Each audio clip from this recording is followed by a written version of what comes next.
Well, howdy there, Internet people. It's Bo again.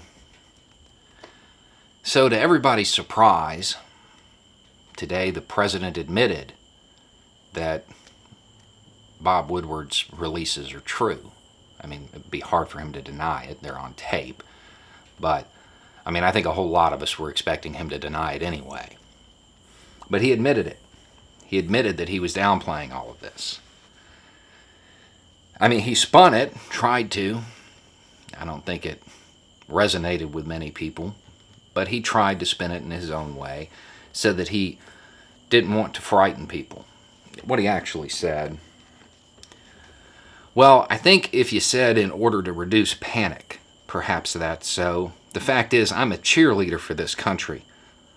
I love our country, and I don't want people to be frightened.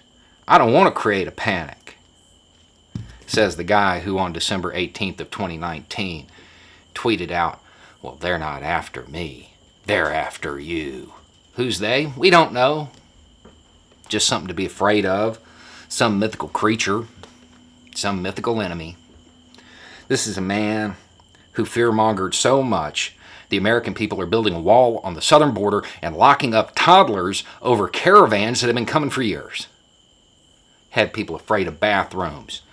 Said the suburbs were going to be destroyed.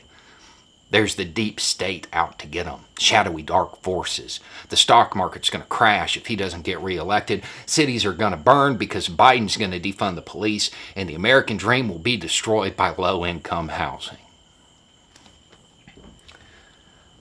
Sounds like he wants to frighten people. So what's the difference?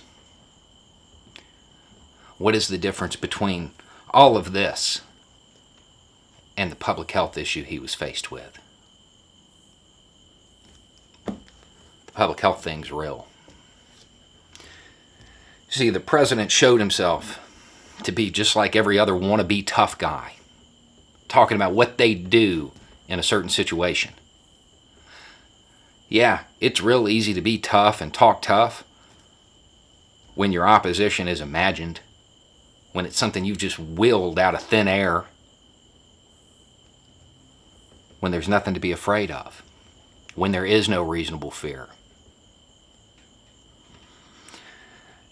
He assumed the American people would panic because he did.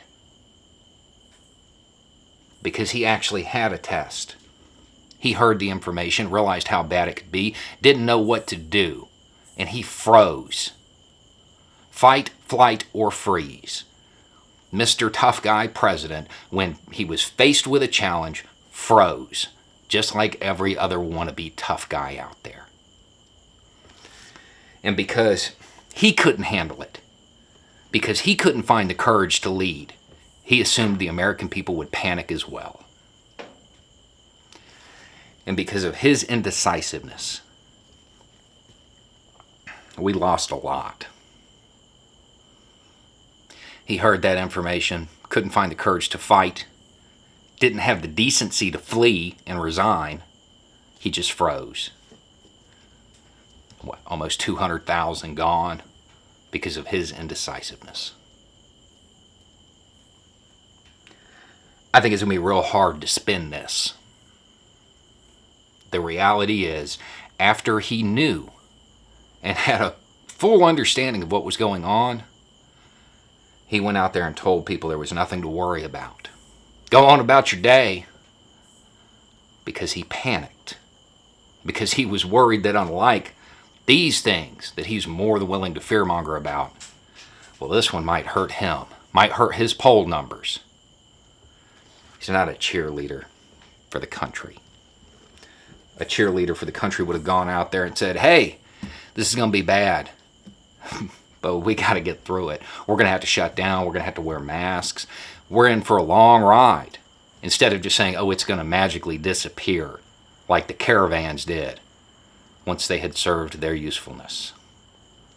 Once he couldn't scare people with it anymore. The president's whole MO is fear-mongering and creating panic. I find it very hard to believe that he chose not to do it here. He didn't choose. It was a biological response. he froze like every other wannabe tough guy. Anyway, it's just a thought. Y'all have a good night.